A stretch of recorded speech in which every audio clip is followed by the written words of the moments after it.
Upon receiving a delivery, the millionaire froze when he saw the delivery girl looked identical to his long-lost love. She had been declared dead 27 years ago. The rain hammered against the floor-to-ceiling windows of William Thompson's corner office on the 42nd floor, each drop a tiny percussion against the glass that had become the soundtrack to his Thursday afternoon. He barely noticed anymore. The sound had been his constant companion for 26 years. Ever since that October night when everything changed, some people said time healed all wounds. William knew better. Time just taught you how to function with the bleeding. At 51, he commanded a pharmaceutical empire worth $3 billion, owned a mansion in the Upper West Side that could house a small army, and had his name on buildings from Manhattan to Malibu. Yet every morning, he woke up feeling like that 25-year-old kid who'd lost the only thing that ever mattered. Mr. Thompson. His assistant's voice crackled through the intercom, jolting him from his thoughts. The urgent documents from Meridian Labs just arrived. The courier is here. William glanced at his Rolex. 6:47 p.m. Most of his staff had already headed home to their families, their real lives, the kind of warm, messy existence he'd given up on decades ago. Send them up, Maria. He turned back to the contracts spread across his mahogany desk, trying to focus on acquisition numbers and profit margins, but his mind kept drifting. It always did when the rain fell this hard. Rachel used to love thunderstorms. She'd pull him onto the fire escape of her tiny apartment on the Lower East Side, letting the water soak through their clothes while she laughed at his protests about catching pneumonia. "You worry too much, Willie," she'd say, using that nickname that made his heart skip every single time. "Live a little. The rain won't kill us." But she was wrong about that. Rain had been falling the night she died. A soft knock interrupted his memories. "Come in." The door opened, and William looked up from his papers, expecting to see Maria with her usual apologetic smile for the late-hour delivery. Instead, a young woman stepped into his office, shaking droplets from her navy courier jacket. She was probably in her mid-20s, with dark hair escaping from a messy ponytail and tired eyes that spoke of too many late deliveries and not enough sleep. "Sorry for the wait, Mr. Thompson. Traffic was absolutely insane with this weather," and the words died in her throat as she looked up at him. But William didn't hear them anyway. The breath left his lungs in one sharp exhale, and the room seemed to tilt sideways.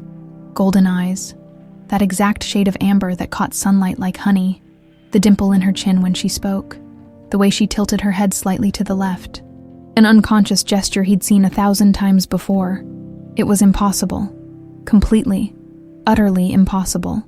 But there she was, standing in his office like a ghost, made flesh, like 26 years of grief and guilt had suddenly materialized in a courier's uniform.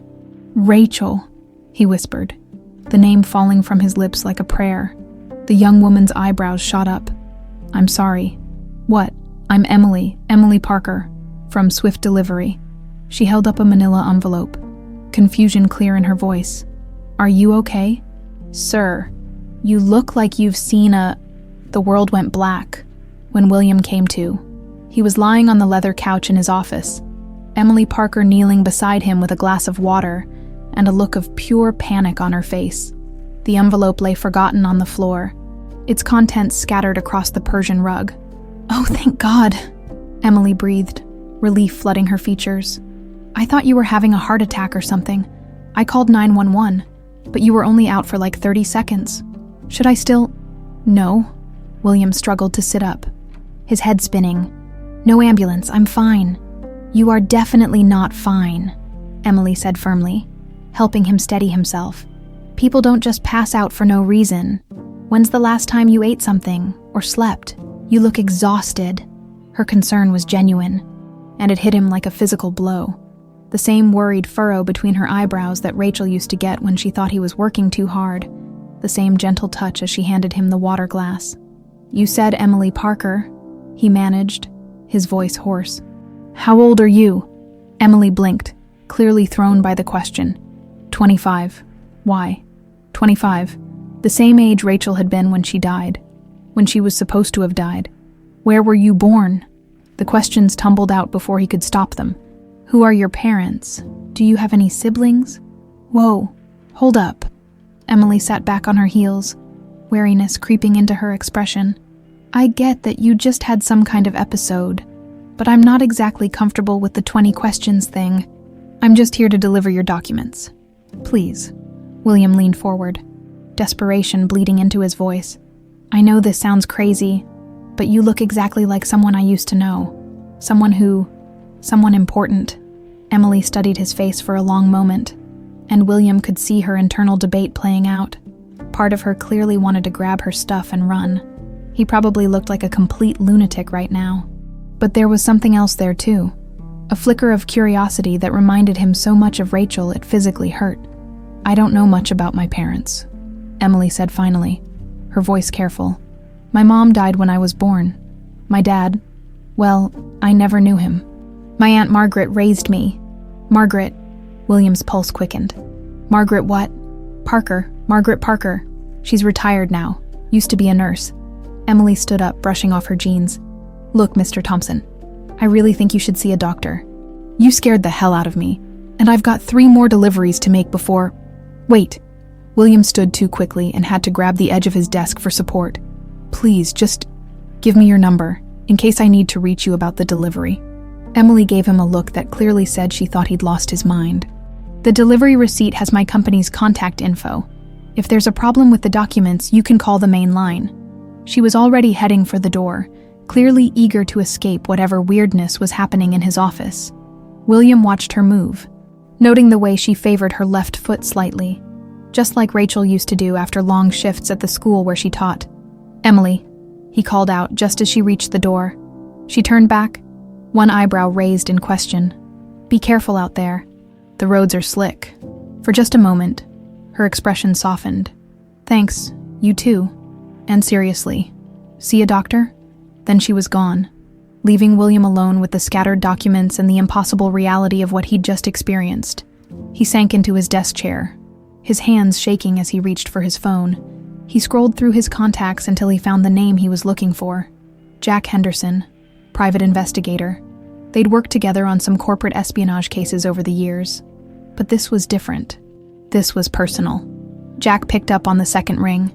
Thompson, little late for a business call, isn't it? I need you to find someone, William said without preamble.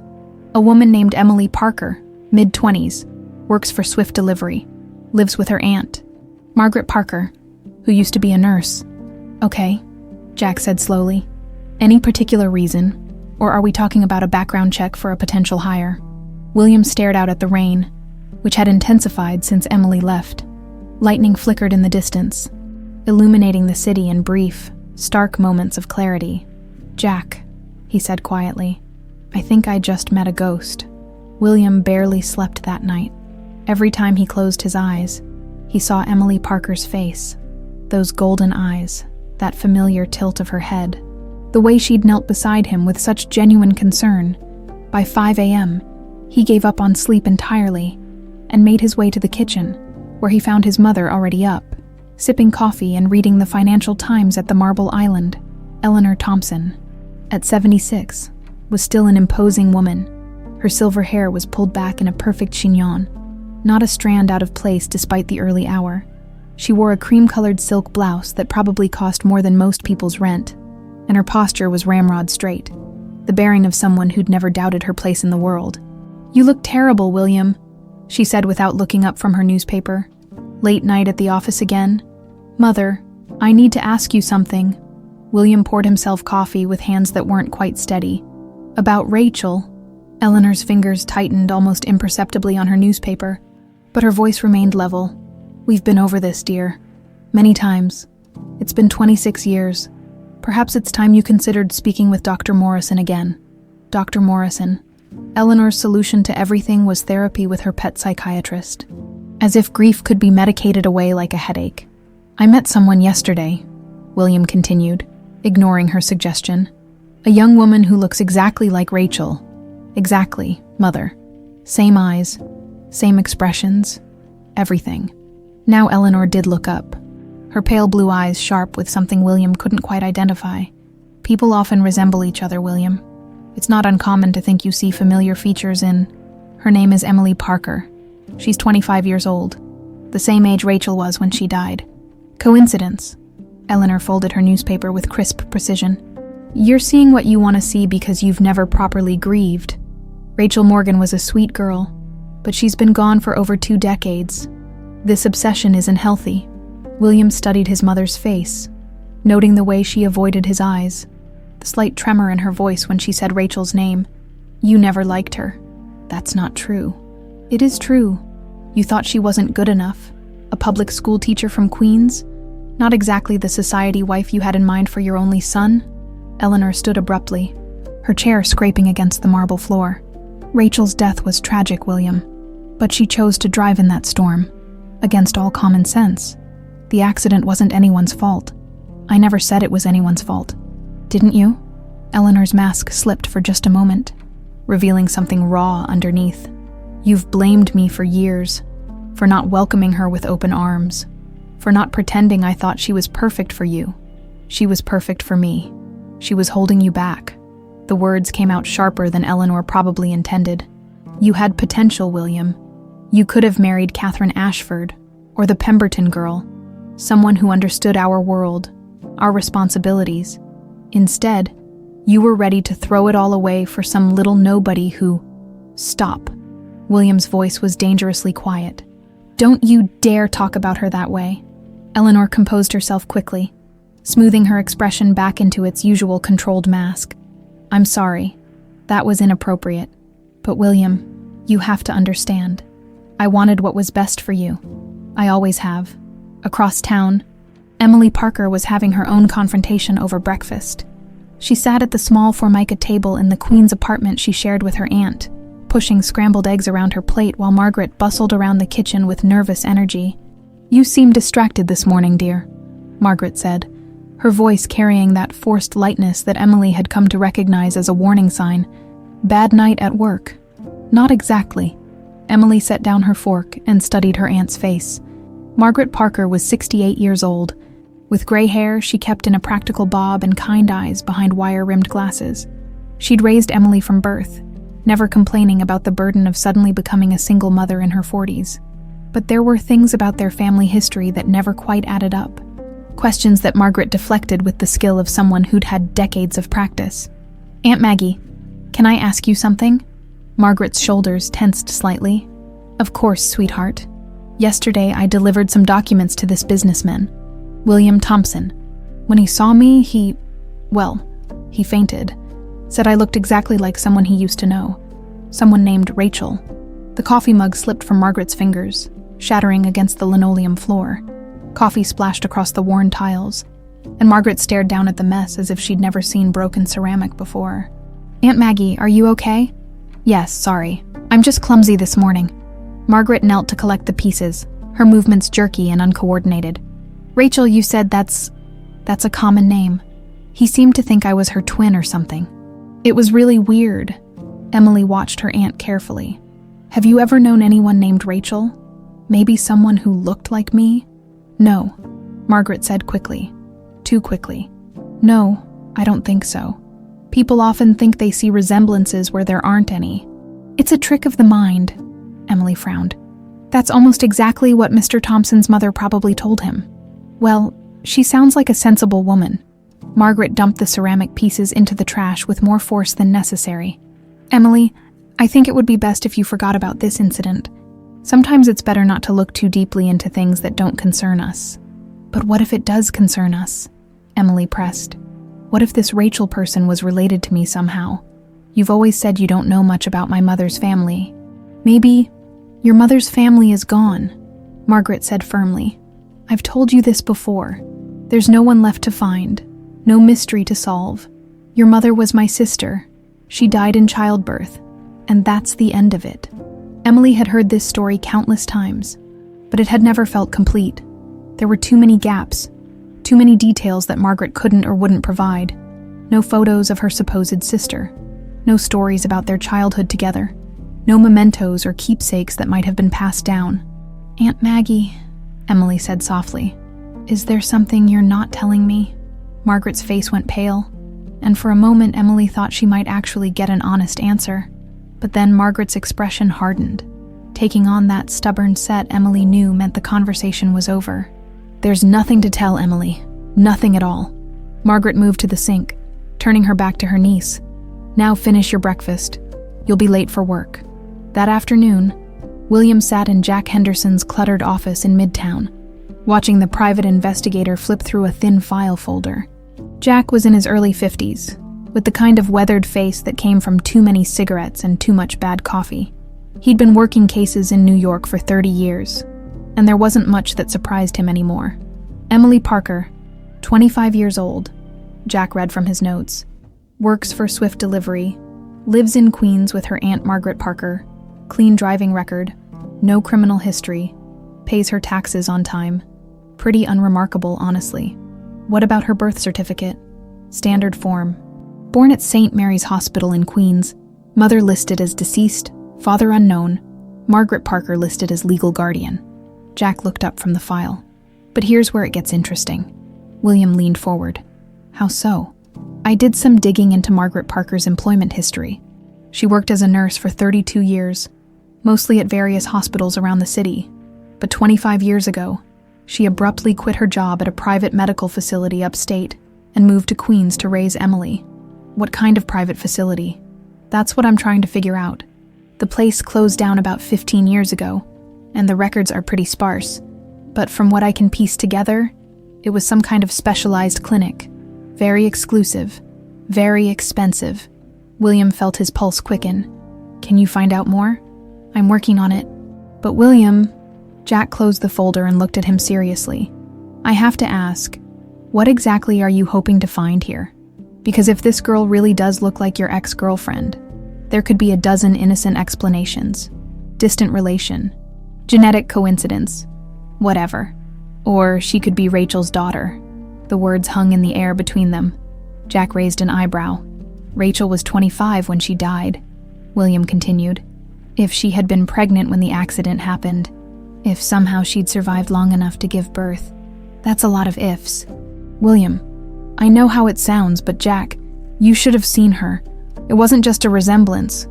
It was like looking at Rachel herself. Jack was quiet for a moment, studying William's face. Finally, he nodded. Okay, I'll keep digging, but if this goes where I think it might go, you need to be prepared for what we might find, or what we might not find. As William left Jack's office and stepped back onto the bustling sidewalk, he couldn't shake the feeling that he was standing at the edge of something vast and dangerous. For 26 years, he'd built his life around the certainty of Rachel's death. If that certainty was wrong, if she had somehow survived, if Emily really was their daughter. He pulled out his phone and scrolled to Eleanor's number, his thumb hovering over the call button. His mother had been acting strange that morning, defensive in a way that went beyond her usual disapproval of his romantic past. Maybe it was time to ask some harder questions. But first, he needed to see Emily Parker again. Jack Henderson's office felt smaller on William's second visit. The walls closing in as the private investigator spread documents across his desk like pieces of a jigsaw puzzle that refused to make sense. I've been through every database I can access, Jack said, lighting his third cigarette of the hour. Traffic reports, police files, hospital records, insurance claims. William, there's no official record of Rachel Morgan's accident. William felt the blood drain from his face. What do you mean, no record? I mean it never happened. At least not officially. Jack pulled out a manila folder thick with photocopied papers. October 15th, 1998. That's the date you gave me, right? The night Rachel supposedly died in a car crash on the FDR Drive. That's what Eleanor told me. What the police told me? Well, either the NYPD has some serious filing problems, or someone worked very hard to make sure that accident disappeared from the books. Jack tapped ash into an overflowing tray. No police report, no ambulance call, no towing records, nothing. The room seemed to spin slightly. William gripped the arms of his chair, trying to process what Jack was telling him. That's impossible. I went to her funeral. I saw the casket. Closed casket. Yes. But... William stopped, a cold realization washing over him. Eleanor said the accident was too severe, that it would be better to remember Rachel as she was. Jack nodded grimly. Convenient. Across the city, Emily was having another strange episode. She'd been making a delivery to a law firm on the Upper East Side when it happened. A sudden, overwhelming wave of anxiety that made her hands shake and her vision blur. It had started the moment she'd turned onto the same street where William Thompson's building stood.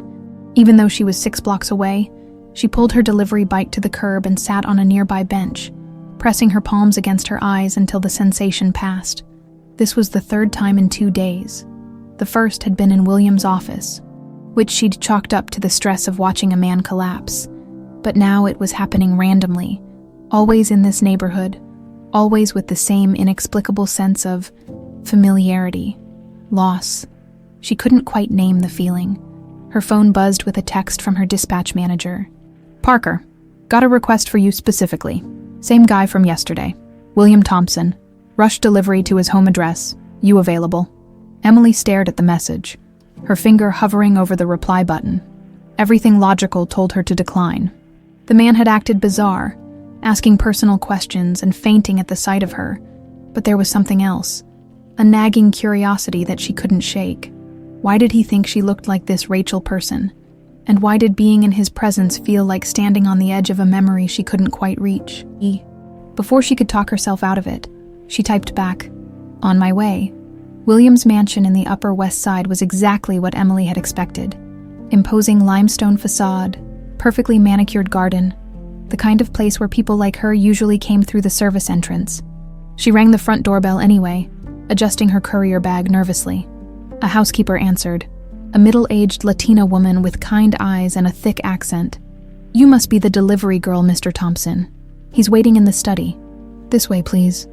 Emily followed her through hallways lined with expensive artwork and antique furniture, feeling increasingly out of place.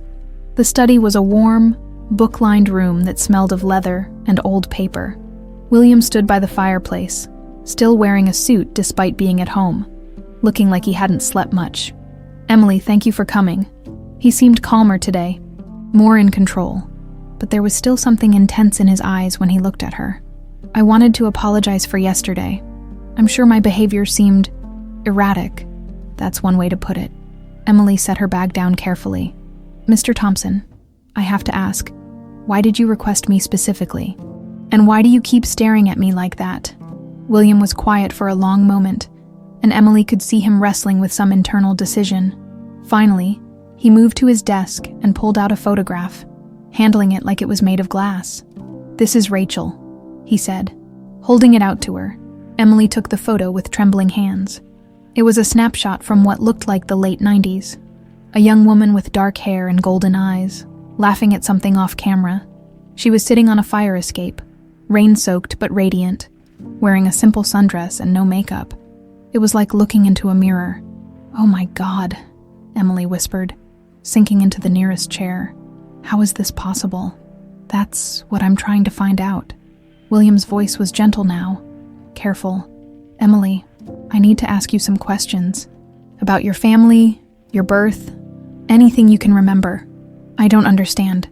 How can I look exactly like someone I've never met?" Emily's voice was shaking. "Aunt Maggie always said I got my looks from my mother, but she never showed me any pictures. Said they were too painful to look at. Tell me about your aunt, Margaret Parker. How long has she been taking care of you?" "Since I was born. My mother died in childbirth, and Aunt Maggie stepped in to raise me." Emily paused, thinking. "She used to be a nurse. Retired about 15 years ago." William's pulse quickened. "Do you know where she worked?" "Different places over the years. Mostly hospitals. She doesn't like to talk about her work much.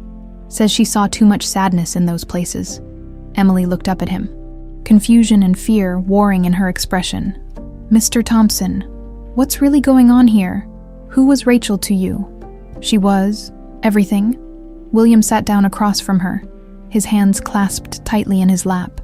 "We were going to be married. She died in a car accident 26 years ago. At least, that's what I was told." "What do you mean, what you were told?" William hesitated, then seemed to make a decision.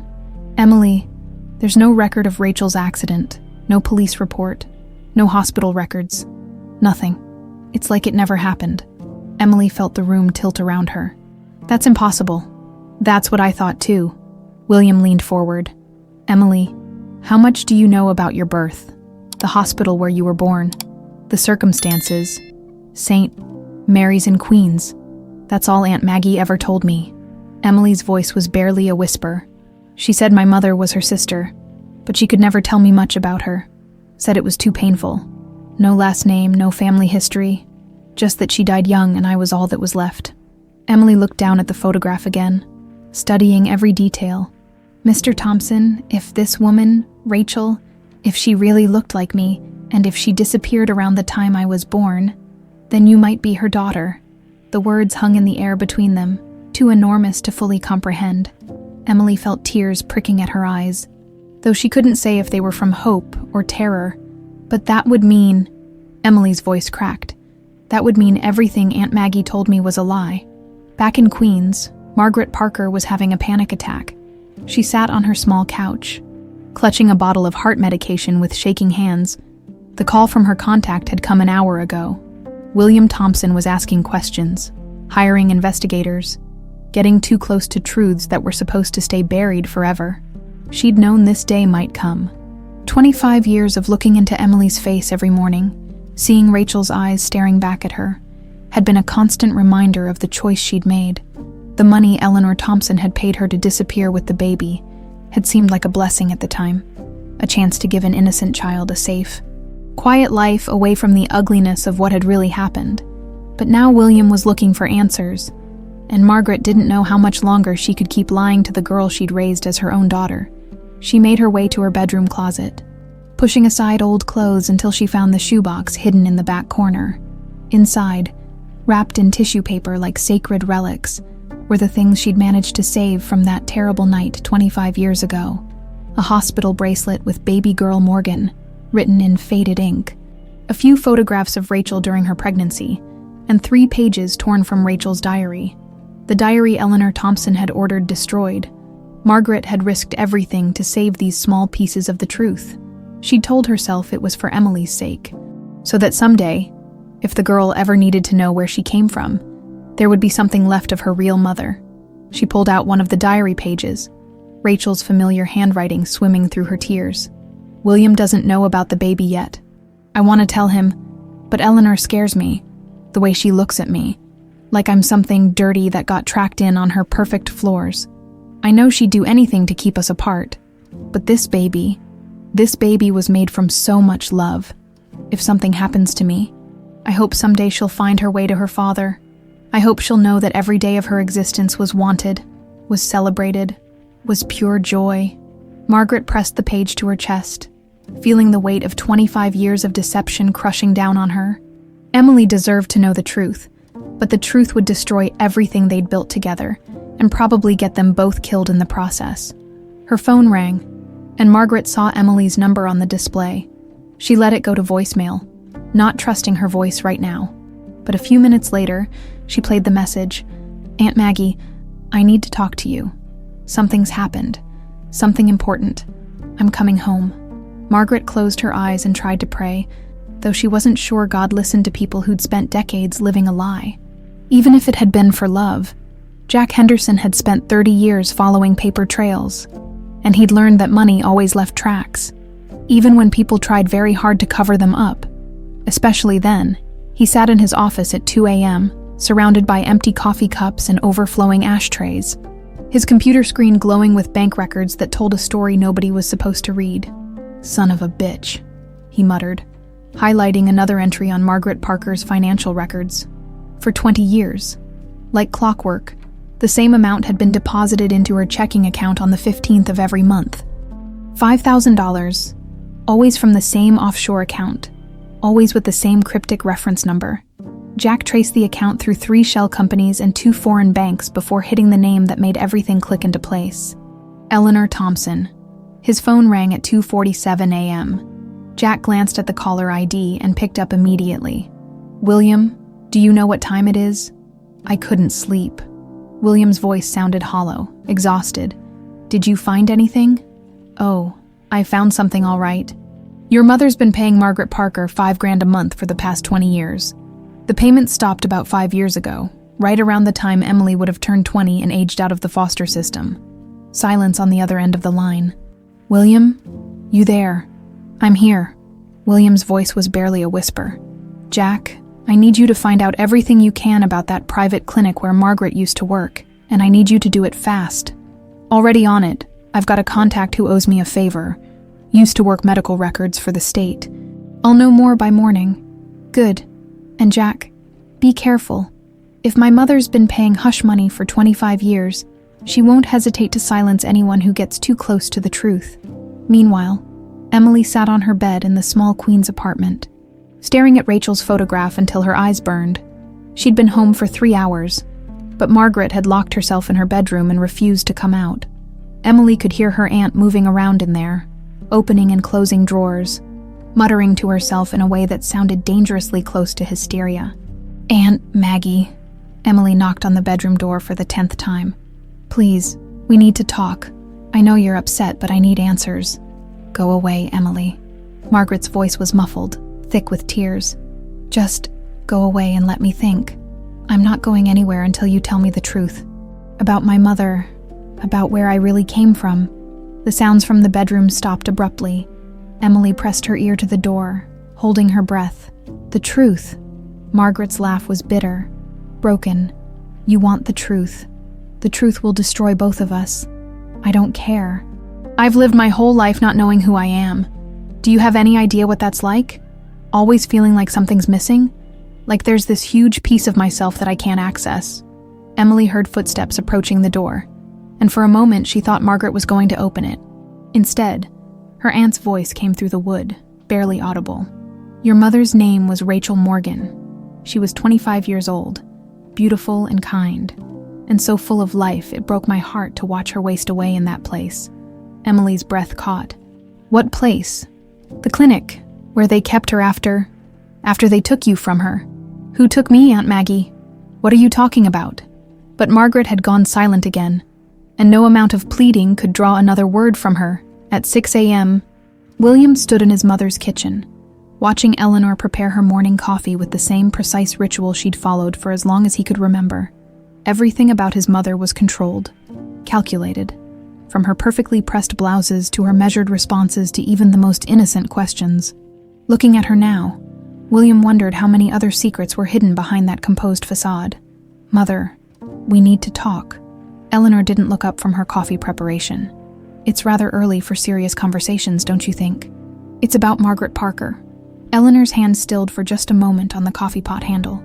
Just a moment, but William caught it. "I'm afraid I don't know anyone by that name.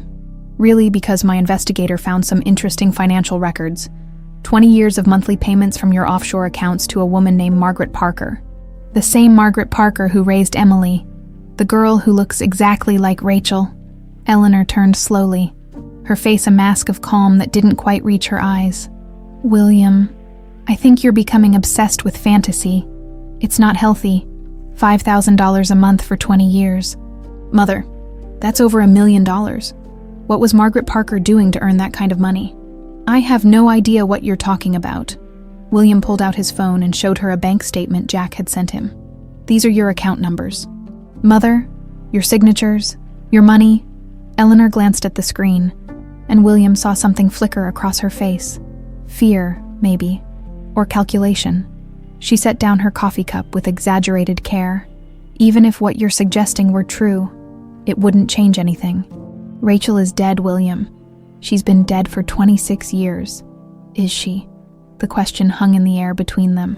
Eleanor's mask slipped for just a second, revealing something desperate underneath. "Of course she is. I went to her funeral. We both did. Closed casket funeral. Very convenient for hiding the fact that there was no body inside." Eleanor's face went white. "That's a monstrous thing to suggest." "Is it? Because I'm starting to think the only monstrous thing here is what you did to her, what you did to my daughter. You don't have a daughter, don't I?"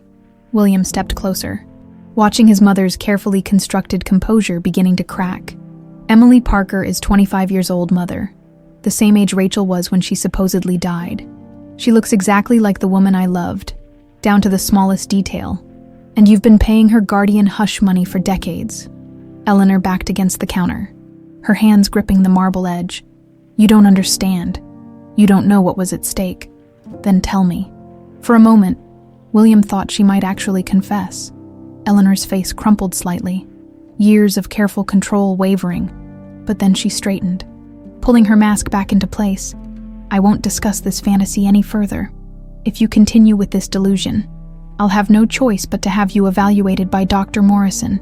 Perhaps a brief stay at a private facility would help you regain your perspective." The threat was delivered in Eleanor's usual calm tone, but William heard the steel underneath. His mother was willing to have him committed rather than admit the truth. The realization hit him like a physical blow. "You're threatening to have me institutionalized. I'm trying to help you, William. Before you do something that destroys everything we've built." William stared at his mother, seeing her clearly for perhaps the first time in his life. The woman who'd raised him, who'd taught him about responsibility and legacy and family honor, was capable of things that would have sounded like pure fiction if he'd heard them in a movie. "I'm going to find Rachel," he said quietly, "and I'm going to find out what you did to her." Eleanor's face hardened. "No, you're not. Watch me." William turned to leave, but Eleanor's voice stopped him. "William, if you continue down this path, you'll destroy more than just yourself. That girl, Emily, she's had a good life. Margaret raised her well, kept her safe. Do you really want to tear that apart for the sake of some fantasy about resurrection? It's not a fantasy if Rachel's still alive. And if she's not, if she really is dead, and you're just chasing ghosts, what happens to Emily then? What happens when you rip away everything she's ever believed about herself and leave her with nothing but questions that can't be answered?" For the first time, William hesitated. Eleanor saw the doubt in his eyes and pressed her advantage. "Sometimes love means letting go, William. Sometimes it means accepting that the past should stay buried." But even as doubt crept in, William thought about Emily's face when she'd seen Rachel's photograph. The recognition there, the sense of something clicking into place. Whatever the truth was, Emily deserved to know it. "Maybe," William said, "but that's not your choice to make. It's not mine either. It's hers." He left his mother standing in her pristine kitchen, surrounded by the trappings of a life built on secrets and lies. As he walked out, William couldn't shake the feeling that Eleanor's threats weren't empty. His mother had proven she was capable of making people disappear. If she'd done it once, she could do it again. He pulled out his phone and called Jack. "I need protection for Emily Parker," he said without preamble, "and I need to know everything about a Dr. Charles Griffin. If my mother's been paying Margaret Parker, she's probably been paying him too." "Already ahead of you on Griffin," Jack said. "And William, you might want to consider protection for yourself too. People who've kept secrets this big for this long don't usually go down without a fight." As William hung up, he realized he was no longer just searching for the truth about Rachel. He was racing against time to find her, before Eleanor decided that some secrets were worth killing for. William's threat to exhume Rachel's grave was the final straw that broke Eleanor Thompson's carefully constructed wall of silence. She sat in her study at 3 a.m., staring at a glass of brandy she hadn't touched, while her son's words echoed in her mind. "I'm going to get a court order to open that casket, Mother. And when it's empty, I'm going to have you arrested." 26 years of secrets felt like lead in her chest. She'd told herself it was for William's own good, for the family's legacy, for the empire they'd built. But looking back now, Eleanor could barely recognize the woman who'd made those choices, who'd been so desperate to control her son's future that she'd destroyed the lives of innocent people. She picked up her phone with trembling fingers and dialed a number she hadn't called in years. "Dr. Griffin, it's Eleanor Thompson. I know it's late, but we have a problem." 2 hours later, William sat across from his mother in the same study where she'd once planned his destruction. Eleanor looked older than he'd ever seen her. Her perfect composure finally cracked beyond repair. Her silver hair was disheveled, her makeup smeared from crying, and her hands shook as she reached for her brandy. "Before I tell you what really happened," Eleanor said, her voice barely a whisper, "I need you to understand that everything I did because I loved you. Don't." William's voice was hard as steel. "Don't you dare try to justify this with love." Eleanor flinched but continued. "Rachel was pregnant when I found out about your engagement plans. 2 months along, she hadn't told you yet. I could see it in her face when I confronted her." The words hit William like physical blows. "You confronted her. I offered her money to disappear. A lot of money. Enough to raise the child comfortably somewhere far away." Eleanor's voice cracked. "She laughed at me. Said she'd rather live in poverty with you than in luxury without you." William closed his eyes, able to picture the scene perfectly. Rachel's stubborn chin lifted in defiance, her golden eyes flashing with anger. She would have thrown Eleanor's money back in her face without a second thought. "So you killed her?" "No." Eleanor shook her head violently. "I never meant for anyone to die. I couldn't let you throw your life away. You were 25 years old, William. You had no idea what real responsibility looked like." "What did you do?" Eleanor was quiet for a long moment, gathering the courage to voice the truth she'd buried for decades. "I made arrangements with Dr. Griffin. He ran a private clinic upstate. Very discreet, very exclusive. We told Rachel we were taking her to dinner to discuss wedding arrangements. Instead, we took her to the clinic." William felt bile rise in his throat. "You kidnapped her." "We kept her sedated until the baby was born, Doctor. Griffin said it was safer that way. Less trauma for everyone involved." Eleanor's voice was mechanical now, as if she was reciting a medical report. "The baby was healthy, a girl, beautiful, just like her mother." "Emily?" "Yes." Eleanor nodded. "We'd already arranged everything. Margaret Parker was a nurse at the clinic. She'd lost her own child years earlier. A stillbirth. She was receptive to the idea of raising the baby as her own." William's hands clenched into fists. "And Rachel?" Eleanor's face crumpled. "Rachel was supposed to be given a clean slate, new identity, enough money to start over somewhere else. Dr. Griffin said the sedation had caused some memory issues, that she might not even remember the pregnancy clearly. But that's not what happened. She fought us, even sedated, even confused. She kept asking about the baby. She tried to escape twice. Dr. Griffin said she was becoming dangerous, that she might hurt herself or others." Eleanor was sobbing now, years of guilt pouring out. "He recommended a psychiatric evaluation." William felt the world tilt around him. "You had her committed. It was supposed to be temporary, just until she stabilized, until the memories faded. Dr. Griffin said with the right medication, she could live a normal life." Eleanor looked up at her son with desperate eyes. "I never meant for it to be permanent, William. I swear to you." "Where is she?" William's voice was deadly quiet. "St. Helena Mental Institute in Asheville, North Carolina." Eleanor's confession came out in a rush. "She's been there for 26 years, Dr. Griffin said. He said she was too fragile to be released, that the trauma had broken something in her mind that couldn't be fixed." William stood abruptly, pacing to the window to keep from putting his hands around his mother's throat. "You destroyed her. You took everything from her. Her child, her freedom, her life. And you destroyed her. I thought I was protecting you. You were protecting yourself." William whirled around, his face twisted with rage. "You couldn't stand the thought of your precious son marrying beneath his station, so you decided to play God with people's lives." Eleanor flinched as if he'd struck her. "What are you going to do?" "I'm going to North Carolina. I'm going to find Rachel, and then I'm going to make sure you pay for what you've done." "William, please." "No." William headed for the door, then stopped. "One more question, Margaret Parker. How much of this did she know?" Eleanor's silence was answer enough. "She knew," William said flatly. "She knew Rachel was alive, knew she was being held against her will, and she took your money anyway. Margaret fell in love with the baby. Emily was her whole world. She convinced herself she was saving the child from a worse fate. And Dr. Griffin, how long has he been keeping Rachel sedated and compliant?" Eleanor's face went gray. "William, you have to understand. By the time I realized how far things had gone, it was too late to stop them, Doctor. Griffin said Rachel had become violent, that she was a danger to herself and others. The medication was necessary. For 26 years, I tried to check on her, to make sure she was being treated humanely. But Dr. Griffin said visits would only upset her, that any reminder of her past life could trigger a psychotic break." William stared at his mother, seeing the full scope of her betrayal. "You never tried to help her. You just paid your bills and told yourself comfortable lies." "I was protecting you," Eleanor repeated weakly. "You were protecting yourself from facing what you'd done, across town." Emily finally managed to get Margaret to open her bedroom door. Her aunt looked terrible, eyes red from crying, hands shaking from stress, her usual tidy appearance completely disheveled. "Aunt Maggie, what's wrong? You're scaring me." Margaret pulled Emily into her bedroom and closed the door. as if afraid someone might be listening. "Emily, I need to tell you something. Something I should have told you years ago."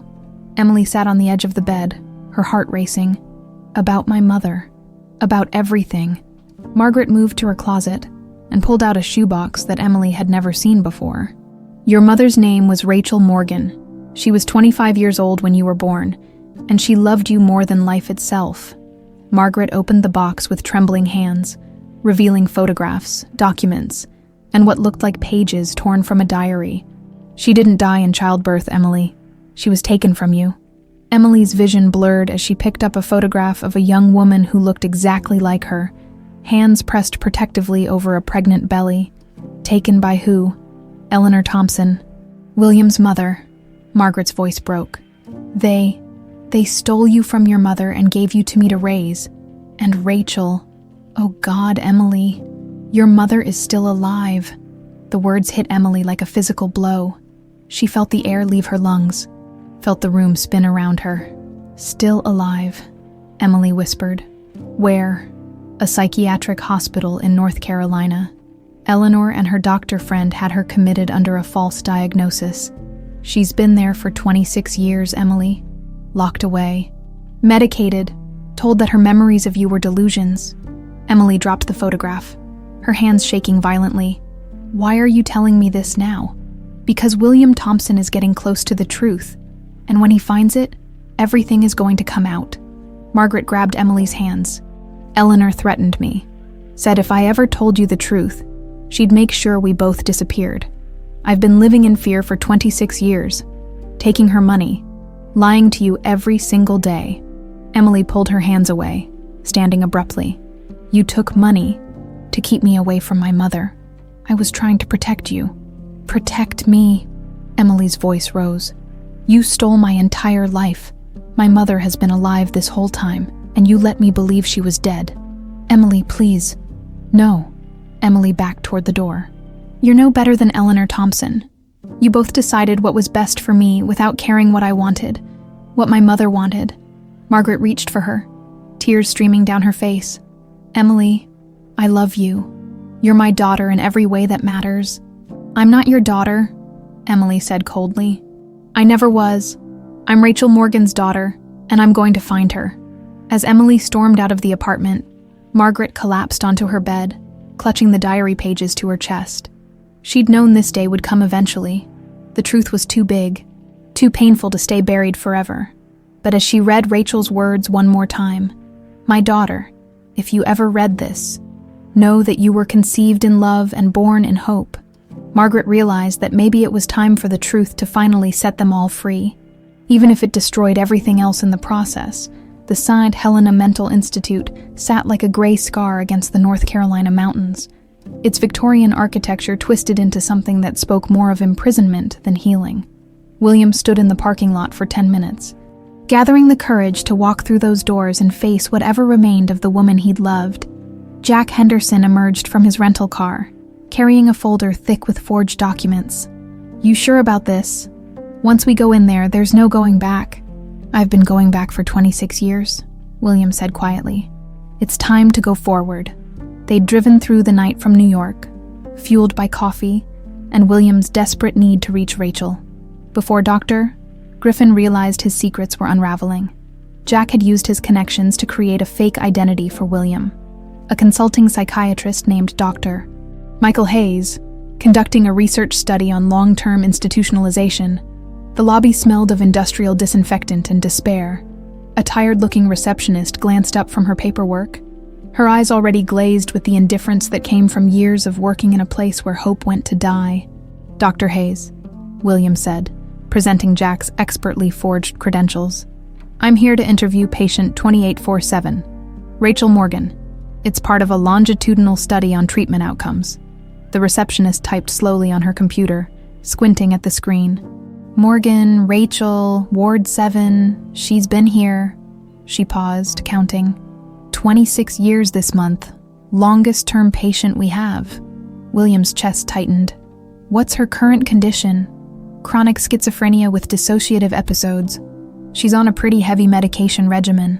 Has been for years. Dr. Griffin says she's too unstable for regular visitation. But since you're a doctor, she shrugged and printed out a visitor's badge. Building C, 3rd floor, ask for Nurse Patricia. She's been Rachel's primary caregiver for the past decade. The walk to Building C felt endless. William's legs moved automatically while his mind raced with possibilities, each one worse than the last. What if Rachel didn't recognize him? What if 26 years of psychiatric drugs had destroyed the brilliant, vibrant woman he'd fallen in love with? What if she was so broken that bringing her back would be cruel? Nurse Patricia was a round, kind-faced woman in her 50s, who looked at William with the practiced skepticism of someone who'd seen too many well-meaning outsiders come and go. You want to interview Rachel? You sure about that, doctor? She has good days and bad days, but lately, she shook her head. Poor thing's been agitated all week, keeps talking about her baby, crying for hours at a time. Has she always talked about a baby? On and off, doctor. Griffin says it's part of her delusion, that she had a child who was taken from her. Sometimes she seems completely normal, rational as you or me. Then the next minute she's sobbing about this imaginary daughter. Patricia lowered her voice. Between you and me, there are times when she seems so coherent. I almost wonder if... But then the episodes start again. William's heart hammered against his ribs. I'd like to see her. Room 314. But doctor, please be gentle with her. Whatever demons she's fighting. They've been winning for a long time. The corridor of Ward 7 was lined with heavy doors, each with a small window reinforced with wire mesh. William passed rooms containing hollow-eyed patients in various states of medicated stupor, some rocking back and forth, others staring at nothing with the vacant expressions of people whose minds had been chemically subdued into submission. Room 314 was at the end of the hall. William peered through the window and felt his world collapse. Rachel sat on the edge of a narrow bed, staring out a barred window at the mountains beyond. She was still beautiful, those same golden eyes, the same delicate bone structure, but she looked like a faded photograph of herself. Her dark hair was streaked with premature gray and hung limp around her shoulders. Her face was gaunt, her movements slow and deliberate in the way of someone heavily medicated. She wore a shapeless gray hospital gown and had her arms wrapped around herself, rocking slightly as she hummed something under her breath. William recognized the melody, a lullaby she used to sing when she worked with the younger students at her school. He knocked softly and entered. Rachel turned toward him, and for a moment, her face lit up with recognition so pure and joyful that William had to grip the doorframe to keep from falling. But then confusion clouded her features, and she pressed her hands to her temples. "You're not real," she whispered. "Dr. Griffin says you're not real. He says I made you up to cope with the trauma." William's voice caught in his throat. "Rachel, it's me, it's Willie." She laughed, a broken sound that cut through him like glass. "Willie's dead, Doctor, Griffin told me. Car accident years ago. I killed him with my delusions, my selfish need to keep him in my fantasies. No, sweetheart, I'm alive. I'm real." William stepped closer, moving slowly like he might approach a wounded animal. "And you didn't kill anyone. You're not delusional." Rachel shook her head violently. "I can't trust my mind anymore. Sometimes I think I remember having a baby, but that's impossible, doctor. Griffin says I've never been pregnant, that it's all part of my illness." She looked at him with desperate eyes. "But the dreams feel so real. A little girl with golden eyes like mine. I can almost feel her in my arms." William knelt in front of her chair, his hands shaking as he reached for hers. "Rachel, listen to me. You did have a baby. Her name is Emily, and she's 25 years old now. She's alive and healthy and beautiful, just like you." "No," Rachel pulled her hands away. Dr. Griffin has been lying to you for 26 years. William's voice was gentle but firm. "You were kidnapped. Rachel, my mother and Dr. Griffin took you from me, kept you sedated while you gave birth, then had you committed here under false pretenses." Rachel stared at him, and William could see her mind working, fighting against years of pharmaceutical fog and psychological manipulation. "They said I was dangerous, that I'd hurt people if I wasn't medicated. You've never hurt anyone in your life. But the episodes, the violence." "What violence, Rachel?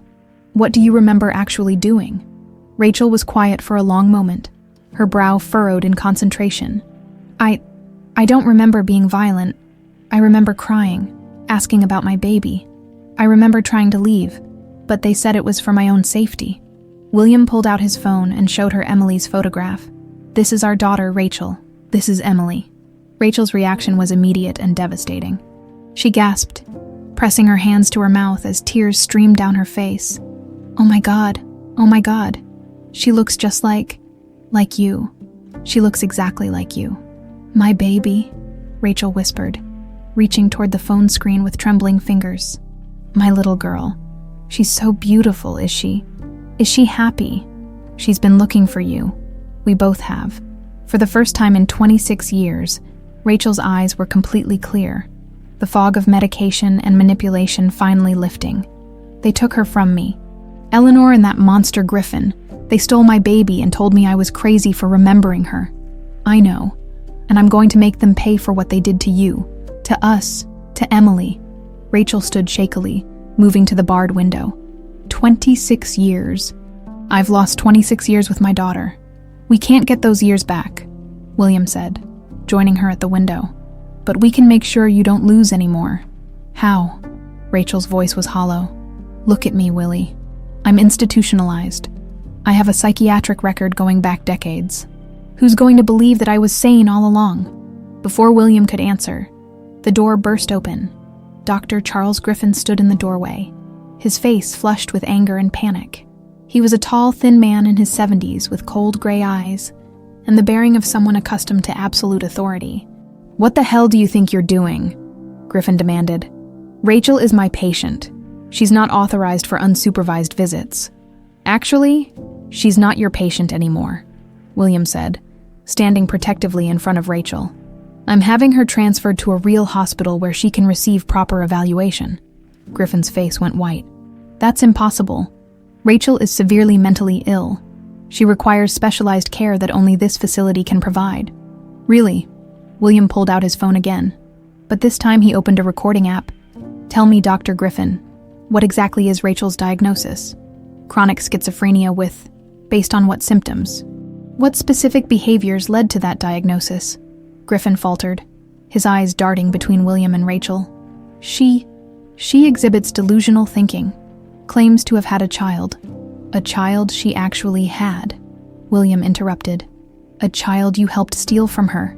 That's absurd. Rachel has never been pregnant." "Then explain this."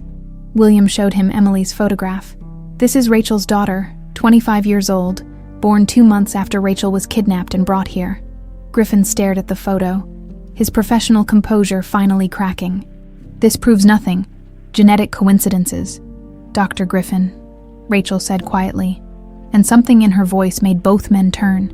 She was standing straighter now, her voice clear and strong for the first time in decades. "I remember everything. The clinic upstate. Eleanor Thompson's threats. The way you and your nurses held me down while you injected me with sedatives. Rachel, your memory is compromised by years of illness." "My memory is compromised by years of your drugs." Rachel's eyes blazed with the intelligence and strength that medication had suppressed for so long. "But it's coming back now, all of it. And when I get out of here, I'm going to make sure the world knows exactly what you did." Griffin backed toward the door, his hand moving toward the emergency call button. "Rachel is having an episode. I need to administer emergency medication. Touch that button and I'll have you arrested for assault," William said coldly. "In fact, I think it's time we called the police anyway." As if summoned by his words, Jack Henderson appeared in the doorway with 2 FBI agents behind him. "Dr. Charles Griffin, you're under arrest for kidnapping, false imprisonment, and conspiracy. You have the right to remain silent." As they cuffed Griffin, he looked back at Rachel with something that might have been regret. "I was trying to help you," he said weakly. "Eleanor said it was for the best." "The best for who?" Rachel asked, but Griffin was already being led away. William turned back to Rachel, who was staring at Emily's photograph with wonder and heartbreak, warring in her expression. Can I meet her?" Rachel asked. "Will she want to meet me?" "She's been looking for you her whole life," William said gently. "She just didn't know it." Margaret Parker knew she was dying. The chest pains had been getting worse for weeks, and the cardiologist's grave expression during her last appointment had told her everything she needed to know. Heart failure was a cruel irony for someone who'd spent her whole life trying to protect the hearts of others. Even when it meant breaking her own, She sat on her small couch in the Queen's apartment, surrounded by the artifacts of 25 years of deception. Emily had been gone for 2 days, staying at a hotel while she processed everything, as she'd put it in her brief. Cold text message. Margaret didn't blame her. How do you process learning that your entire life was built on lies? The locked box sat on the coffee table like an accusation. Margaret had been carrying its weight for 26 years, knowing that someday she'd have to choose between protecting Emily and protecting the truth. She'd always told herself that Emily was better off not knowing, that ignorance was a mercy. But watching her daughter's face crumble when she learned about Rachel had shown Margaret the real cruelty of her choice. Love should have been enough to bridge any gap. But Margaret was discovering that love built on lies was as fragile as tissue paper in the rain. Her phone rang, and Margaret saw William Thompson's number on the display. She'd been expecting this call. "Mr. Thompson," she answered, her voice steadier than she felt. "We found her, Margaret. We found Rachel." Margaret closed her eyes, feeling 26 years of guilt crash over her like a tidal wave.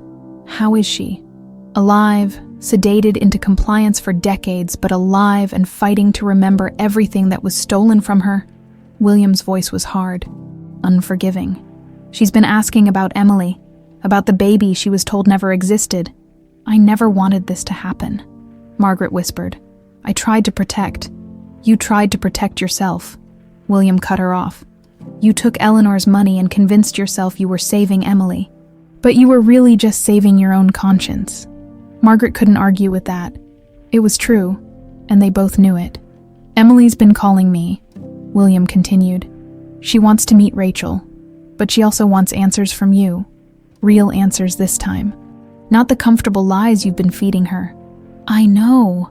Margaret looked at the box again, its brass lock gleaming dully in the lamplight. "Mr. Thompson, there are things Emily needs to know, things I saved from that night, things Eleanor thought were destroyed." "What kind of things?"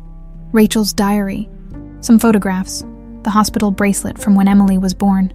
Margaret's voice cracked. "I couldn't let them disappear completely. I told myself it was for Emily, so she'd have something of her real mother someday." William was quiet for a moment. "You kept pieces of Rachel's life, the pieces I could save. Eleanor wanted everything burned, but I couldn't. I'd already taken so much from that girl. I couldn't take her words too. Margaret, I need you to give those things to Emily. All of them. She deserves to know who her mother really was." "I will, but Mr. Thompson," Margaret struggled to find the words. "I need you to know that I loved Emily. I love her.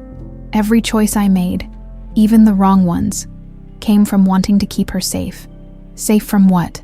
"From knowing she was loved. From having a father who would have died for her. From having a mother who spent 26 years in hell because you helped steal her child." Each word was a knife, and Margaret accepted every cut. She deserved worse. "I was scared," she said finally.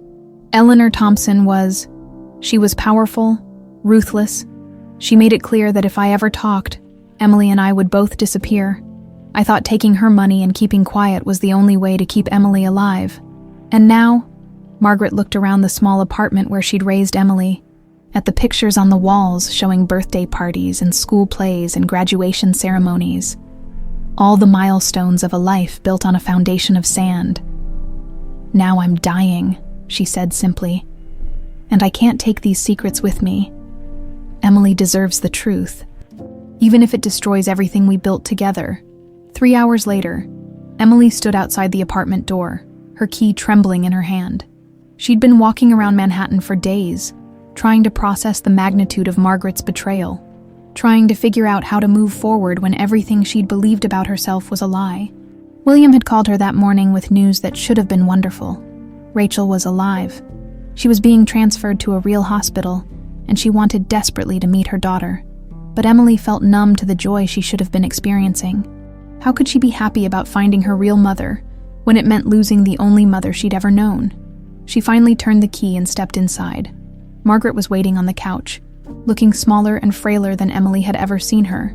The locked box sat between them like a bridge neither of them knew how to cross. "Emily?" Margaret's voice was soft, uncertain. "Thank you for coming. I'm not sure I had a choice.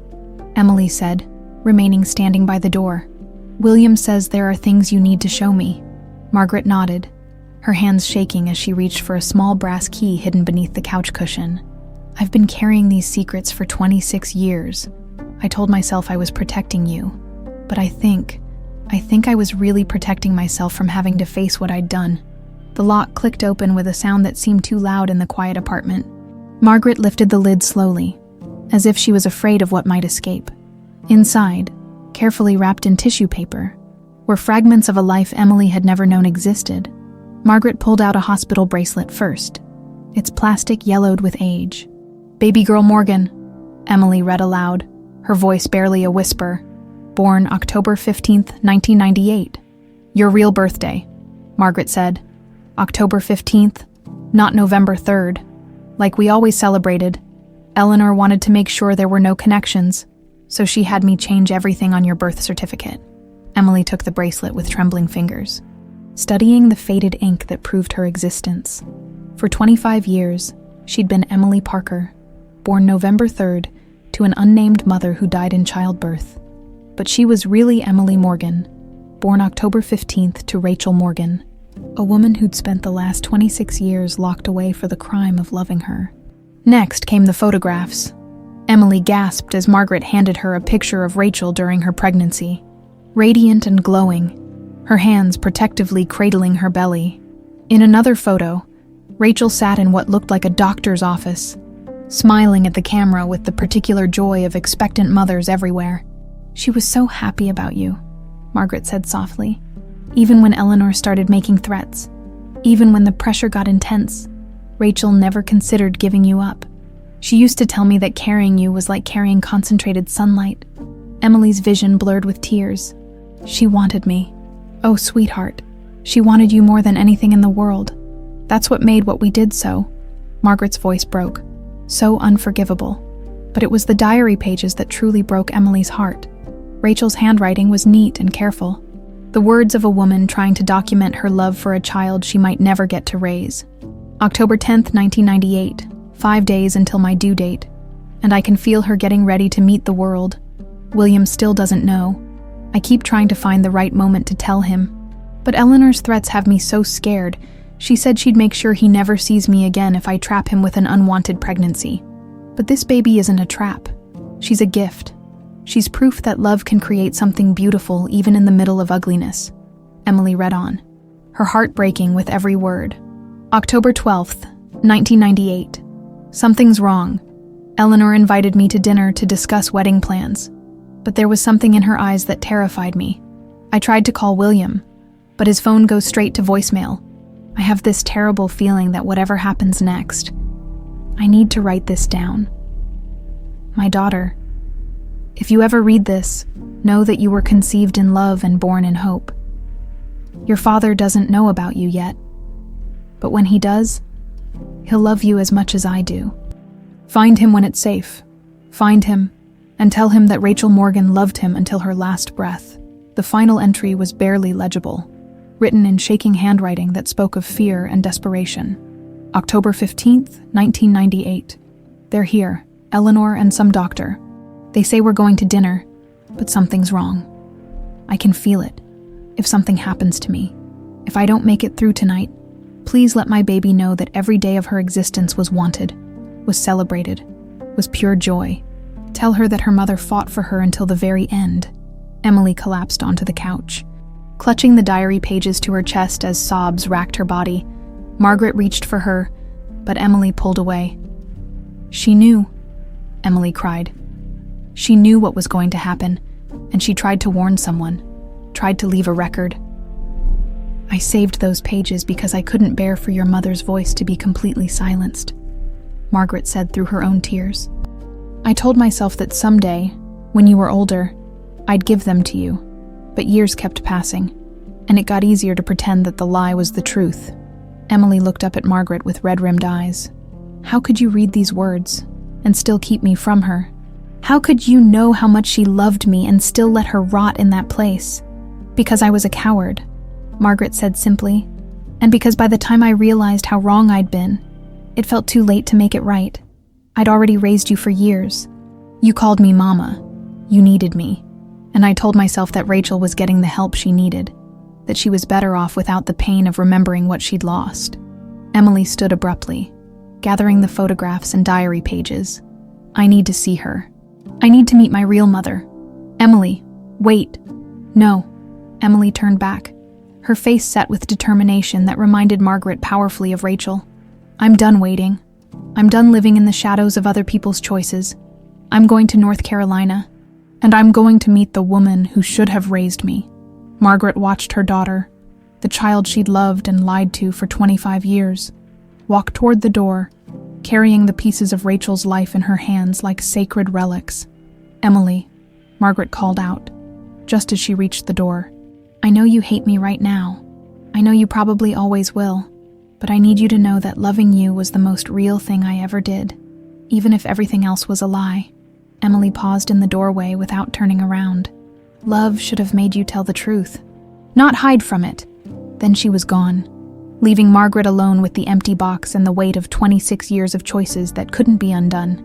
The private medical facility in Asheville was a stark contrast to St. Helena Mental Institute, where the psychiatric hospital had felt like a prison.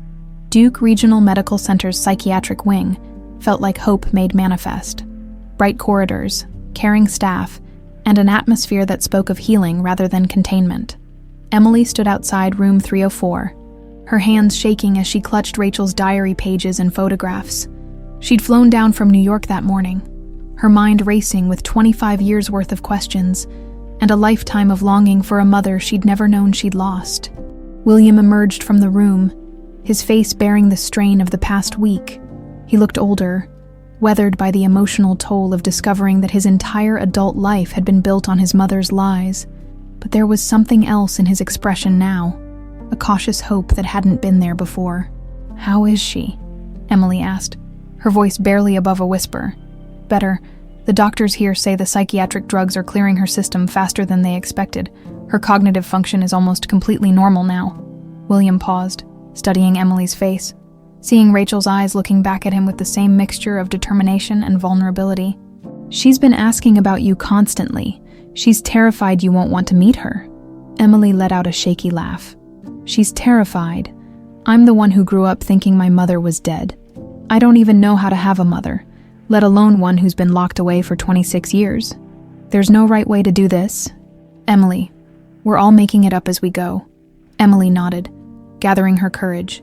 Does she seem like the person you remember? William's expression softened. She's changed. How could she not be? But underneath all the pain and lost time, she's still Rachel, still the woman who used to sing to her students when they were scared, who'd rather eat ramen for a week than let her kids go without school supplies. He looked at the door. She's still the woman who loved you enough to fight for you until the very end. Emily took a deep breath and knocked softly. A voice from inside, musical and warm despite its tremor, called for her to enter. Rachel was sitting by the window, wearing street clothes for the first time in 26 years. She looked fragile but determined, like a bird testing wings that had been clipped for too long. When she turned toward the door and saw Emily, her face transformed with a joy so pure and overwhelming that Emily felt her knees go weak. "My baby girl," Rachel breathed, rising from her chair on unsteady legs. "Oh my God, you're so beautiful." For a moment, neither of them moved. They just stared at each other across the room, taking in the reality of a reunion that had seemed impossible just days before. Emily could see herself in every line of Rachel's face. The same golden eyes, the same stubborn chin, the same way of tilting her head when thinking. Then Rachel took a step forward, and Emily found herself moving too, closing the distance between them until they stood face to face. Two strangers who shared blood and loss and 25 years of stolen time. "I dreamed about you," Rachel said, tears streaming down her face. "Every night for 26 years, I dreamed about holding you, about watching you grow up, about being your mother. They told me you were a delusion, that I'd made you up. But I knew. Somehow, I always knew you were real." Emily's carefully constructed composure crumbled. "I'm so sorry," she sobbed. "I'm sorry I didn't find you sooner. I'm sorry I grew up believing you were dead. I'm sorry for everything that happened to you."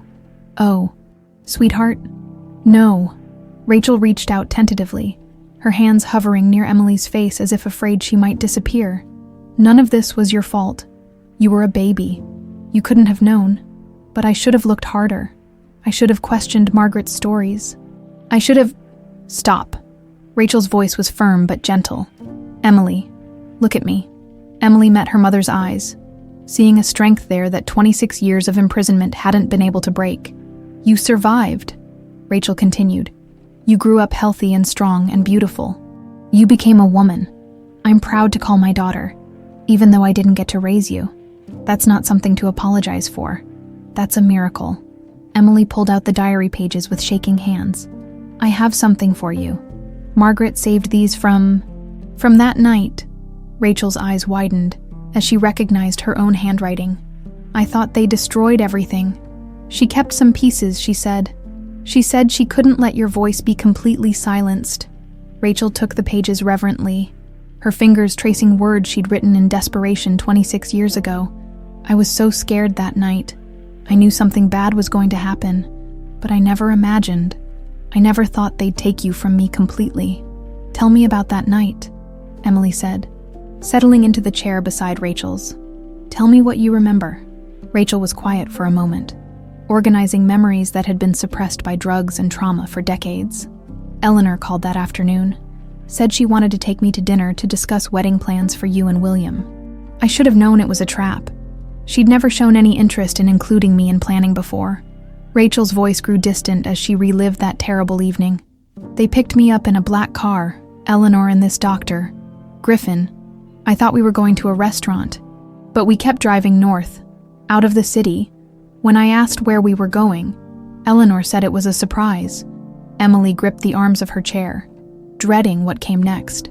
The clinic was in the middle of nowhere, isolated, surrounded by woods. When we got there, I tried to run, but Griffin had a syringe ready. They held me down and sedated me right there in the parking lot. Rachel's voice cracked. The last thing I remember clearly was begging them not to hurt you. What happened after? Pieces. Fragments. I was in and out of consciousness for days. I remember the pain of labor. Remember hearing you cry when you were born. The most beautiful sound in the world. Rachel smiled through her tears. I tried to hold you. Tried to tell you I loved you. But they took you away so fast. Emily was crying openly now. I'm so sorry, Mama. The word slipped out before Emily could stop it, and both women froze. Rachel's face lit up with wonder and heartbreak. You called me Mama, Rachel whispered. I'm sorry. I didn't mean to. Don't apologize. I've been waiting 26 years to hear that word from you. They sat in comfortable silence for a moment, both trying to process the enormity of what was happening. Finally, Emily spoke. What was it like, all those years in that place? Rachel's expression darkened. Hell, pure hell. They kept me so heavily medicated that most days I couldn't tell what was real and what wasn't. But the worst part was the gaslighting. Every time I mentioned you, every time I insisted I'd had a baby, they'd increase my medication and tell me I was having delusions. How did you survive it? I held on to you, Rachel said simply. In my heart, in my dreams, in the quiet moments when the drugs wore off enough for me to remember clearly, I knew that somewhere out there my daughter was growing up. That gave me a reason to keep fighting. William chose that moment to return, carrying coffee for all three of them. He paused in the doorway, taking in the sight of Emily and Rachel sitting close together, their resemblance even more striking side by side. How are we doing? He asked softly. We're figuring it out, Emily said, accepting the coffee gratefully. William, there's something I need to know about you and Rachel, about what you had together. William sat down across from them, his expression thoughtful. We were young and completely in love, the kind of love that makes you stupid and brave and willing to fight the whole world for each other. Rachel reached for his hand. Eleanor hated me from the moment she met me, said I was beneath her son's station, that I'd drag you down. You would have lifted me up, William said firmly. You already had. Emily watched the interaction between her parents, seeing the ghost of what they'd once had together. Do you think, is there a chance for you two, after everything that's happened? William and Rachel exchanged a look loaded with 26 years of pain and loss. I don't know, Rachel said honestly. We're not the same people we were. I've been institutionalized for half my life. William's built an entire existence around believing I was dead.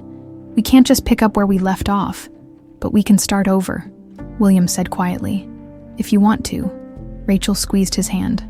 I'd like that. I'd like to try. Emily felt a warmth spreading through her chest, the first real happiness she'd experienced since learning the truth about her life. So what happens now? Now we figure out how to be a family, Rachel said. It won't be easy. We've all been damaged by what happened. But Emily, we have something that Eleanor Thompson and Dr. Griffin could never destroy. What's that? Rachel smiled. And for the first time, Emily could see the vibrant, joyful woman she'd been before tragedy struck. We have love. And love has a way of healing even the deepest wounds, given enough time. As if summoned by her words, Emily's phone rang. The caller ID showed Margaret's number. Emily stared at it for a moment, then looked at Rachel. Answer it, Rachel said gently. Whatever else she did, Margaret raised you. She loved you. That matters. Emily picked up the call. Aunt Maggie. Emily. Margaret's voice was weak, strained. I'm at the hospital, my heart. The doctors say it's time. I need to see you. There are things, final things I need to tell you. Emily looked at Rachel and William, seeing understanding in their eyes. I'll be right there, Emily said, as she hung up. Rachel took her hand. Go to her. Make your peace. Some wounds need to be healed before they can be forgiven. Emily nodded, knowing that her journey toward wholeness was just beginning. 6 months later, the Manhattan courthouse buzzed with media attention as the trial of Eleanor Thompson and Dr. Charles Griffin became the most closely watched case of the year. Emily sat in the front row of the gallery, flanked by William and Rachel, watching as the prosecution laid out 26 years of calculated cruelty in methodical detail. District Attorney Sarah Chen stood before the jury, her voice carrying the weight of institutional betrayal. Ladies and gentlemen, this case isn't just about kidnapping or false imprisonment. It's about the systematic destruction of human lives by people who believe their wealth and status place them above the law. Eleanor Thompson sat at the defendant's table, her once perfect composure finally shattered. At 76, she looked every year of her age, her silver hair now thin and unkempt, her expensive clothes unable to disguise the frailty that came from months of pretrial detention. Beside her, Dr. Griffin appeared even worse, gaunt and hollow-eyed, the weight of his crimes having aged him decades in mere months. The evidence will show, Chen continued, that Eleanor Thompson conspired with Dr. Charles Griffin to kidnap Rachel Morgan, a pregnant 25-year-old woman whose only crime was falling in love with the defendant's son. They held her against her will, forced her to give birth under sedation, stole her newborn daughter, and then had her committed to a psychiatric facility under false pretenses. Emily's hand found Rachel's, squeezing tight as they relived the nightmare that had shaped all their lives. Rachel had testified earlier in the week, her voice steady and strong as she described 26 years of pharmaceutical imprisonment. The jury had been visibly shaken by her testimony, several members wiping away tears as she spoke about the daughter she'd been told was a delusion. For 26 years, Chen continued, Rachel Morgan was held in psychiatric custody, her memories dismissed as fantasies, her pleas for help ignored. For 26 years, Emily Parker grew up believing her mother was dead. For 26 years, William Thompson mourned the loss of the woman he loved, never knowing she was alive and fighting to remember him. The defense attorney, a sharp-dressed man named Richard Walsh, had tried to paint Eleanor's actions as misguided but well-intentioned, a mother trying to protect her son from what she perceived as a destructive relationship. But the evidence was overwhelming. Jack Henderson had uncovered decades of financial records, proving Eleanor's payments to both Dr. Griffin and Margaret Parker. Hospital records showed the systematic drugging and psychological manipulation Rachel had endured. Most damning of all were Dr. Griffin's own computer files, recovered by FBI investigators, containing videos of Rachel's desperate pleas for information about her baby. We've heard testimony that Mrs. Thompson was concerned about her son's future, Walsh had argued during his opening statement. While her methods were extreme, her motivations came from maternal love. But as the trial progressed, it became clear that Eleanor's motivations were far from maternal. Witness after witness testified to her calculating nature, her willingness to destroy anyone who threatened her vision of family perfection. Former employees revealed years of threats and intimidation. Financial experts detailed the complex offshore accounts used to fund the conspiracy.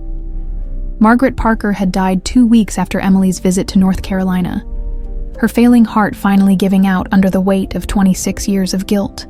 But her deathbed confession, recorded by federal investigators, had provided crucial testimony. In her final days, Margaret had revealed the full scope of Eleanor's manipulation, how she'd been recruited specifically because of her recent personal loss, how Eleanor had exploited her grief over her stillborn child to make her compliant. Mrs. Parker's confession makes clear that this was not a crime of passion or desperation, Chen told the jury during closing arguments. This was a carefully planned conspiracy that required years of preparation and millions of dollars to execute. Eleanor Thompson didn't just steal a baby.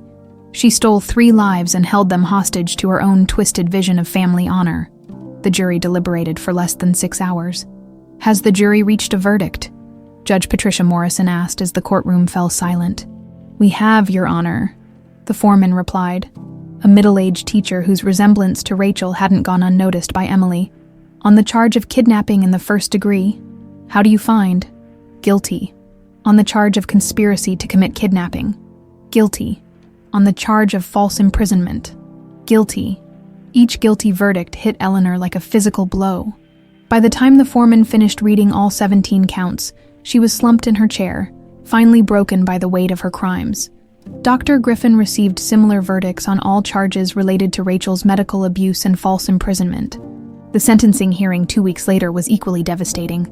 Judge Morrison, known for her stern but fair approach to justice, showed no mercy for defendants who had so systematically abused their power. "Mrs. Thompson," the judge said, looking down at Eleanor with undisguised disgust, "you have shown this court a level of callousness that defies comprehension. You didn't just destroy Rachel Morgan's life. You robbed her of 26 years with her daughter, robbed your son of the family he wanted to build, and robbed Emily Parker of her fundamental right to know her true identity." Emily watched as Eleanor was sentenced to 15 years in federal prison, followed by Dr. Griffin's sentence of 25 years for his multiple medical violations and abuse of psychiatric patients. The sentences felt both too long and too short. Nothing could truly balance the scales of what had been taken from their family.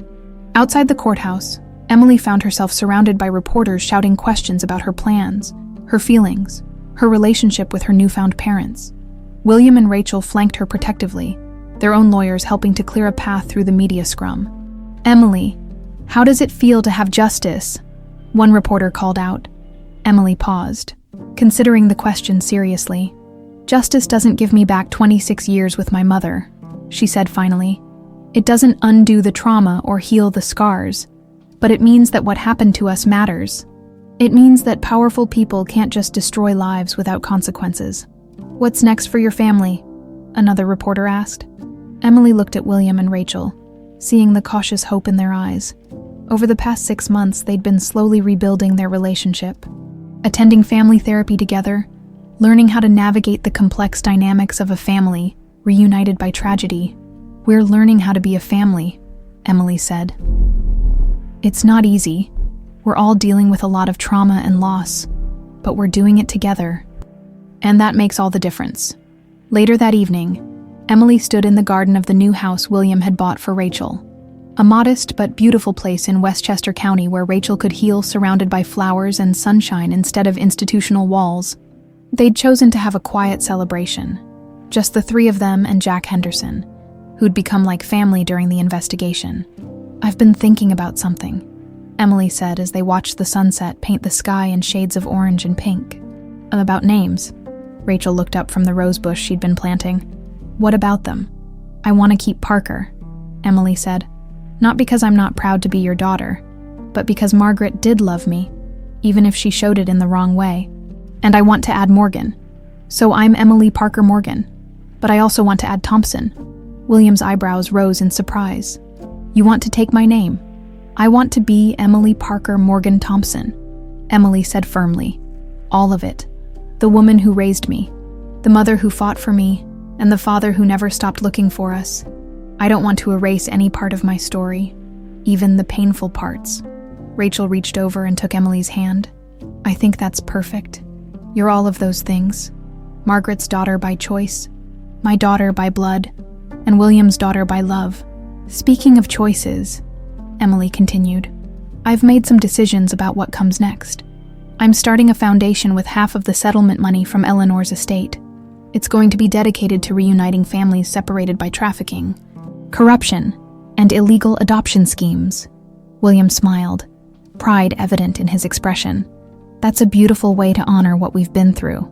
I want to call it the Rachel Morgan Foundation, Emily said, looking at her mother.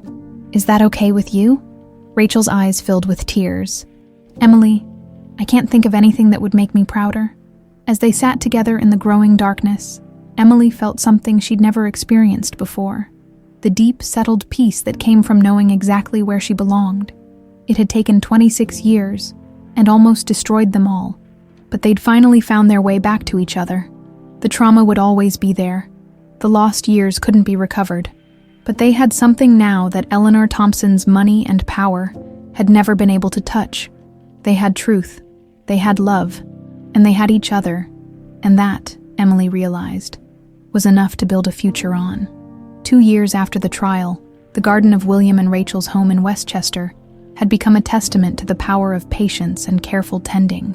What had started as bare earth and tentative hope had bloomed into something beautiful. Roses climbing white trellises, herbs spilling over stone pathways, and in the center of it all, a young jacaranda tree that was just beginning to show its true colors. Emily stood at the kitchen window, watching her parents work side by side in the morning light. Rachel knelt among the flower beds, her movements still careful but growing stronger every day. The psychiatric medications had left lasting effects. Tremors in her hands, gaps in her memory, a tendency toward anxiety in crowded spaces. But therapy and time had helped her reclaim much of who she'd been before Eleanor Thompson tried to erase her. William worked beside her, his expensive suits traded for jeans and gardening gloves. His corporate empire now managed by trusted executives while he focused on the more important work of rebuilding a life with the woman he'd never stopped loving. They'd remarried 6 months ago in this very garden, with Emily as their maid of honor and only a handful of close friends in attendance. It had been simple, intimate, and perfect. You're going to be late for your own board meeting, Rachel called from the garden. Having noticed Emily's procrastination at the window, Emily laughed, grabbing her jacket and the folder of documents she'd been reviewing. The Rachel Morgan Foundation had grown beyond her wildest expectations, helping to reunite over 200 families in just 18 months. Today's board meeting would approve funding for their newest initiative, a legal advocacy program for victims of psychiatric abuse. I'm going, Emily called back. But I'll be home by 3 for the ceremony, I promise. Today marked the 2nd anniversary of their reunion, and they developed a tradition of planting something new in the garden each year, a living symbol of growth and renewal. This year, they'd chosen to expand the herb garden, adding plants that Rachel remembered from her childhood in Ohio, where her grandmother had taught her that growing things was an act of faith in the future. As Emily drove toward Manhattan, she reflected on how much had changed since that rainy afternoon when she'd first walked into William Thompson's office. The foundation's headquarters occupied 3 floors of a building in Midtown, employing 42 people who shared Emily's passion for justice and family reunification. Jack Henderson had become their director of investigations, using his skills to help other families find their missing pieces. Margaret Parker's name was engraved on a small plaque by the foundation's entrance. Despite everything, Emily had come to understand that Margaret's love had been real, even if her choices had been wrong. Forgiveness, she'd learned in therapy, wasn't about excusing the harm someone had caused. It was about refusing to let that harm continue poisoning your life. The board meeting went smoothly, with unanimous approval for the new legal program. Afterward, Emily found herself walking through Central Park, taking the long way home as she often did when she needed to think. 2 years of intensive therapy had helped her process the trauma of learning that her entire childhood had been built on lies. But she still struggled sometimes with questions of identity and belonging. Her phone buzzed with a text from Rachel. Found something while weeding. Think you should see it. Curious. Emily headed home earlier than planned. She found her parents in the garden, where Rachel was holding something small and metallic. What did you find? Emily asked, joining them by the flower beds. Rachel held out a tarnished silver locket, its chain broken, but its heart-shaped pendant still intact. It was buried under the roses. Must have been there since before we moved in. Emily examined the locket, noting the intricate engraving on its surface. With careful fingers, she pried it open to reveal a tiny photograph of a young woman holding a baby. The photo was faded and water-damaged, but something about the woman's smile felt familiar. "I wonder who she was," Rachel said softly. "What her story was. Maybe she planted the original garden," William suggested. The previous owner mentioned that his grandmother had been quite the gardener. Emily studied the photograph, thinking about all the stories buried in houses and gardens, all the lives that intersected in ways people never knew. "I'd like to think she was happy," she said finally. "Whoever she was, I hope she got to watch her baby grow up." "Some stories have happy endings," Rachel said, her arm coming around Emily's shoulders. "We're proof of that." As if summoned by their conversation, Jack Henderson's car pulled into the driveway. He emerged with his usual slightly rumpled appearance, carrying a bottle of champagne and a manila folder that probably contained details about some new case. "Sorry I'm late," he said, joining them in the garden. "Just closed another case. 3 siblings separated by an illegal adoption ring in the 1980s. They're having their reunion next week." "That's wonderful," Emily said, feeling the familiar warmth that came from knowing their work was making a difference. "How many does that make this year?" 47 families reunited, Jack said with satisfaction. "Not bad for a group of people who started out just trying to find one missing person." They made their way to the center of the garden, where the young jacaranda tree stood surrounded by the herbs and flowers they'd planted over the past 2 years. Each plant told a story. The roses that William had chosen because they were Rachel's favorites, the lavender that Emily had selected for its calming properties, the sage that Rachel remembered from her grandmother's garden. "Before we plant this year's additions," Rachel said, producing a small wrapped package from her pocket, "I have something for Emily." Emily opened the package to find a simple silver bracelet, its surface engraved with 3 names: Rachel Morgan Thompson, William Thompson, and Emily Parker Morgan Thompson. "It's beautiful," Emily breathed, holding it up to catch the afternoon light. "I wanted you to have something that connected all of us," Rachel explained as William helped fasten the bracelet around Emily's wrist. "Something that tells our whole story, the pain and the healing, the loss and the finding." William pulled out a small spade and handed it to Emily, ready to plant some new memories.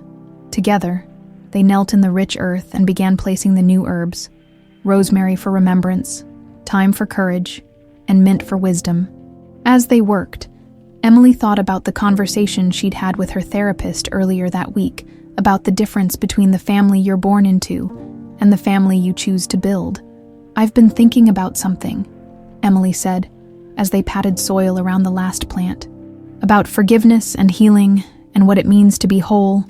Rachel and William paused in their work, sensing the importance of what Emily was about to say. "For a long time, I thought healing meant going back to who I was before I learned the truth about my past. But I realize now that's impossible, and maybe it's not even what I want." Emily brushed dirt from her hands, choosing her words carefully. "I'm not the same person I was before I met you both. I'm not the Emily who grew up thinking her mother was dead and her father was unknown. But I'm also not the Emily who might have been if none of this had ever happened." She looked at her parents, seeing her own features reflected in their faces, seeing the love that had survived 26 years of separation and trauma. "I'm a new Emily, one who carries all the stories, Margaret's love and lies, your stolen years together, the pain and the healing, all of it. And I think that's exactly who I'm supposed to be." Rachel reached for her hand, squeezing gently. "You're exactly who you're supposed to be. Sweetheart, strong and compassionate, and brave enough to turn tragedy into hope for other families. Eleanor thought she could control our story," William added, his voice thoughtful. "She thought money and power could rewrite history, erase love, create the family she wanted, but she was wrong. Love doesn't follow the rules that people like her think it should." As if to punctuate his words, a small bird landed on the jacaranda tree, its bright song filling the garden with music. Emily smiled, remembering something Rachel had told her about jacarandas, that they were symbols of rebirth, of beauty emerging from destruction. What happened to Eleanor? Emily asked suddenly. It had been months since any of them had spoken about William's mother. She died in prison last month, William said quietly. Stroke. She was alone when it happened. Emily felt a complicated mix of emotions. Sadness for a life wasted on hatred and control, relief that the threat she'd represented was finally over, and a strange kind of pity for a woman who'd had everything and thrown it all away for the sake of pride. I know I should probably feel something more, Emily said, but mostly I just feel empty about it, like she'd already been dead to us for so long that this doesn't really change anything. That's healthy, Rachel said gently. Eleanor chose to cut herself off from love, from family, from everything that might have redeemed her. She died the way she lived, isolated by her own choices. They stood together in the gathering dusk, 3 people who'd found their way back to each other against impossible odds. The garden around them was alive with the sounds of evening, crickets beginning their chorus, leaves rustling in the gentle breeze, the distant sound of children playing in neighboring yards. Emily looked at the bracelet on her wrist, at the names that told the story of their unlikely family, and felt something settle deep in her chest.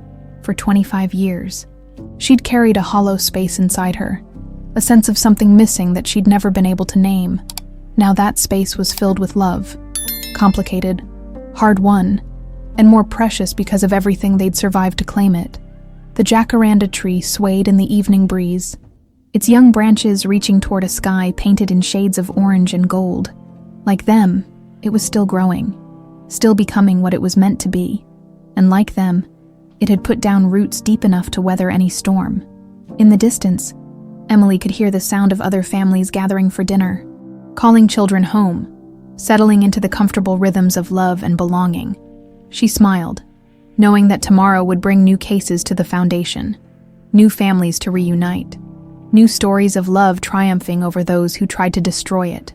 But tonight, in this garden they'd built together, with the names of their restored family written in silver around her wrist, Emily Parker Morgan Thompson was exactly where she belonged.